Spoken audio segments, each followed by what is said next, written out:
I'm also signing an executive order to instruct the Departments of Defense and Homeland Security to begin preparing the 30,000-person migrant facility at Guantanamo Bay. Most people don't even know about it. We have 30,000 beds in Guantanamo to detain the worst criminal illegal aliens threatening the American people. Some of them are so bad we don't even trust the countries to hold them because we don't want them coming back.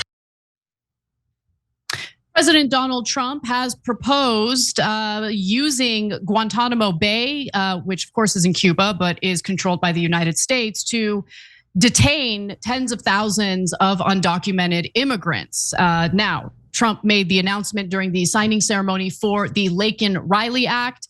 It was legislation passed with the help of Democrats in Congress, which allows the authorities to detain and deport undocumented immigrants who have simply been charged or accused of a crime but haven't been convicted of a crime.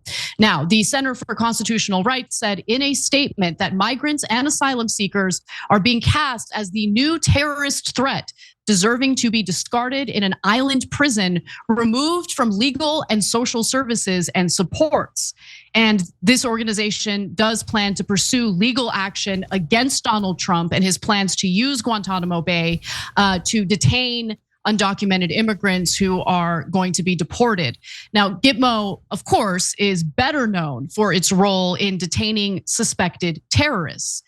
Presidents Barack Obama and Joe Biden both claimed that they wanted to close Gitmo because of all of the scandal surrounding Guantanamo Bay and the detention of terrorists or suspected terrorists. In fact, there had been individuals detained at Gitmo who had never even been charged with a crime, who had never gone to trial for anything. And that's why, Gitmo brings up a lot of really bad feelings, a lot of bad thoughts for good reason. I mean, there were abuses at Gitmo, especially during George Bush's administration. But Trump is also right in that most people don't know that Guantanamo Bay has in fact been used for immigrant detention in the past. And even under Democratic presidents to a pretty extreme degree. So this is something I personally didn't know about. I did some digging and was kind of shocked by what I found. So US government agencies and private contractors have used facilities at Guantanamo Bay to detain asylum seekers and refugees for several decades, rights groups say. Trump has instructed the secretaries of defense and Homeland Security to expand the base's Migrant Operations Center to full capacity. Okay. And look, it is generally viewed as a location of last resort for immigrant detention, usually because of our, detention facilities already being overcrowded, no space left. And so that's when presidents will agree to use Guantanamo Bay's facilities to detain immigrants. Defense Secretary Pete Hegseth weighed in on that point while appearing on Fox News. Here's what he had to say about it. President Trump has been very clear with those countries that if you aren't willing to take your criminals back, your illegals back, then we will hold you accountable. And things have shifted quickly. In other cases, we want somewhere else to hold them safely in the interim, criminal illegals.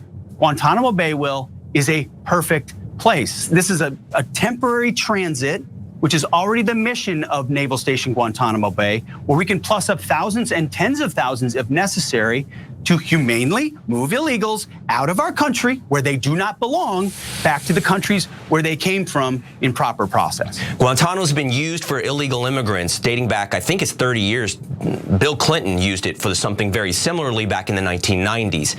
So you're going to be using it as a way station in essence, where criminal illegal immigrants are not yet accepted by their home country. Do I have that correctly? It's folks who maybe are in transit to their home country or a safe third harbor country, and it's taking a little time to move with that processing or the paperwork.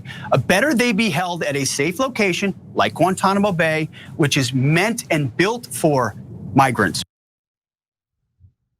So during that same interview, Hegseth also said that the immigrant detainees will not be held with the terrorism suspects. And to be clear, in the past, that has not been the practice. Okay, they don't put terrorist suspects in the same facility as immigrants in detention. But that point about Bill Clinton that you just heard is actually true. So in 1994, President Bill Clinton resumed the previous administration's use of the Guantanamo base for processing Haitian refugees, and later ordered Cuban asylum seekers caught at sea to be held on the base. Later that same year, the facility's migrant population totaled 45,000, according to a government report. So Cenk, I know that Francesca Fiorentini is currently attacking you about this as if Donald Trump is unique. He's novel compared to past presidents, certainly a special kind of evil that we've never seen before. In her mind, these are the gulags that she was warning about. But in fact, this has been a long-standing practice. You can be against that practice, but Donald Trump isn't doing anything new here. Yeah, so I'm going to address it, but there's two different issues here. One, should he send him to Gitmo? And my answer to that is no. So what is Gitmo mainly known for? Unconstitutional lawlessness. So I know why Trump's doing it. He's doing this threat, and he probably will do some portion of this to make it seem like he's tough and you better not come here. And if you're undocumented immigrant, especially criminals, we're going to send you to Gitmo and scare everybody to death, right?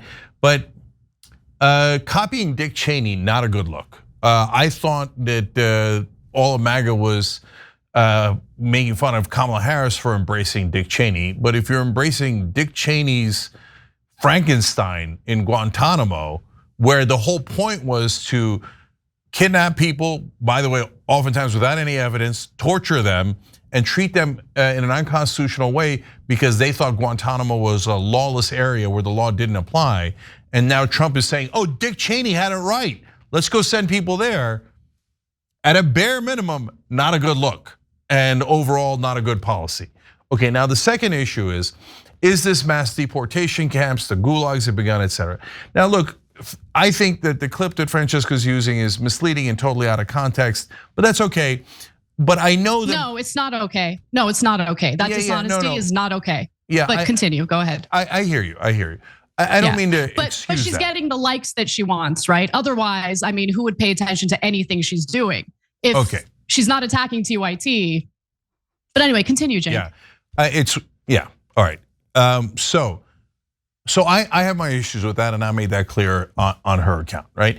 But what I'm more worried about is good folks that are getting into a panic because everyone's telling them the gulags are imminent, including some of our members. In fact, Rep Cat, the political cat boy, great member, just wrote in, and I want to read it and then I want to address it because it's so related to this story. They wrote in, so now that we've got concentration camps already, and we're only less than 2 weeks in, are you going to listen to all of us, mostly queer people, sounding the alarms on this and the impending Christian Holocaust? No. This is exactly what I'm talking about. Guys, Clinton, as Anna just explained to you, you could look it up for yourself, even if you don't believe us, no problem, okay? Clinton used it and had 45,000 migrants there. The prison and the center are different, okay? So that doesn't mean that you should be in favor of sending them there. As I just told you, I think the content and the optics are bad and wrong. But if you call a migrant center that Bill Clinton had 45,000 migrants in a gulag that is showing you that we're about to have a Holocaust, then why didn't Clinton do the Holocaust? And here's the interesting part. Why didn't mainstream media tell you that Clinton was doing that and get all outraged like, I can't believe Clinton is using Guantanamo and he's stuffing these poor Haitian, by the way, immigrants, Cuban immigrants, Caribbean immigrants into Guantanamo. If they were equally outraged by that and they called that the impending Holocaust, and then they did the same exact thing with Trump, then I say, okay, at least they're being consistent. So look, two things can be true at the same time. It could be wrong to send them there without it being gulags that are going to imprison everybody that is undocumented immigrant or otherwise, and apparently we're going to set up concentration camps for Chinese people at some point. Okay, I mean, but when you go to those extremes, there's two giant problems. There's three giant problems. One is you're not being accurate, and that's an enormous problem. Okay, number two, you're scaring the hell out of everybody. In fact, you're helping Trump scare the hell out of everybody. Oh my God, the concentration camps are coming. Everybody's so super scared. That's what Trump wants. But that is what he wants. So I need everyone on that side to answer. Was it a concentration camp when Clinton did it? Okay, so let's be consistent, and maybe you'll say, yeah, it was, and you remember the Holocaust that happened right afterwards. Okay, so it doesn't excuse it. He shouldn't send them there. There's plenty of facilities here. And again, these are criminals. And I know, and here's another part that I'm opposed to. When they round up people that were not convicted of a crime, I'm against it. Okay, so, and for a couple of reasons. And when they say, well, somebody was accused, good enough. No, not good enough. That's exactly one of the problems with sending people to Gitmo. That's exactly what we did last time. Somebody was accused, good enough. No, we got a whole bunch of people who didn't do it at all, that sat there for so long and got tortured, right? So I'm against the policy, but if you say this migrant center that we have used before, including Democratic presidents, is a concentration camp where they're going to do mass deportations of everyone, including Chinese Americans or whatever, right? Or Chinese immigrants or whatever crazy thing we're making up today. Well, you're doing a giant disservice to the truth and to your own viewers, readers, etc. You owe them the truth. And by the way, look, when you say about the LGBTQ community, there are things that you should be deeply concerned about. And we talked about it on the show the other day, or actually several times, which is banning transgender people from the military. I think that's outrageous. I think it's unconstitutional. I think that's the thing we need to focus on and fight back against. But if you're spending your time fighting against mythical concentration camps, you're so worried and you're driving everybody into a psychosis, not at all helpful. Stick with the facts. Lou B says, I'm certain the very same argument was made in support of World War II Japanese internment camps. Quote, we just want to protect them. I'm positive you're right about that. And that's why I'm opposed to sending them to Gitmo. So by the way, let me just say, this isn't about protecting anybody, right? I also disagree with sending migrants to Gitmo. And I'm also furious that despite pretending like Obama and Biden were gonna close Gitmo, they did not do that. Okay, they did not shut down Gitmo. And so when you leave certain practices in place, okay, and that's the thing that drives me crazy, right? The reason why I have a problem with the lack of coverage of what Democrats are up to, because I do think corporate media provides cover for the bad behavior of Democrats. What ends up happening is it makes someone like Donald Trump seem like a unique threat, and Democrats get away with doing the same thing that we are against, right? And so why is it okay for a Democratic president to do it? I know that our viewer is not making that argument, but I'm positive the majority of people on the left have no idea that this was a common practice that was on steroids during the Clinton administration. And the reason why I have a problem with it, in addition to that, is that it makes Donald Trump seem like, ooh, a very unique threat. Oh my God. And it instills a lot of fear in people. So it's important to know what the reality is. I'm against this practice as well, but this is something that Democrats have been guilty of doing as well, and they deserve the same ire that Donald Trump is getting. If you enjoyed this video, that's because of our members. They make us independent, they make us strong, and they make us honest. Become a member today by hitting the join button below.